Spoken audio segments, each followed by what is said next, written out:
বন্ধুরা, গ্রামের ভাষায় একটা কথা আছে, লেবু বেশি টিপাটিপি করলে সেটা কিন্তু তিতা হয়ে যায় আর খাওয়া যায় না। বর্তমান বাংলাদেশে আওয়ামী লীগের অবস্থা হয়েছে তেমন। 15 বছরের টিপাটিপি, খেচাখেচি, চিপাচিপিতে তিতা হয়ে গেছে। বাংলাদেশের মানুষ এখন আর আওয়ামী লীগের নামটাই সহ্য করতে পারে না।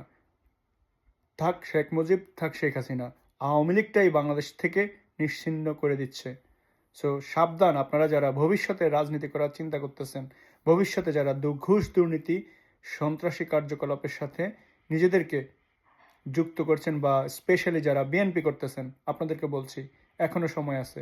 আপনাদের দল গোছান, দলের যে নীতি নির্ধারক যারা রয়েছেন তাদেরকে শক্ত অবস্থানে আসতে হবে, দুর্নীতির বিরুদ্ধে জিরো টলারেন্সে আসতে হবে। ভুলে যাবেন না, আপনাদের সরকার ক্ষমতায় থাকা সময় আপনারা পর পর 5বার চ্যাম্পিয়ন হয়েছিলেন। আপনারা আমাদেরকে কোন ধরনের বাংলাদেশ উপহার দেবেন, জাতি সেটা জানতে চায়। ভালো থাকুন, মনে রাখবেন, আবারও বলছি, বেশি টিপাটিপি করবেন না। পরবর্তীতে কিন্তু আপনারাও তিতা হয়ে যাবেন। লেবু হয়ে থাকেন, করলা হতে যাবেন না।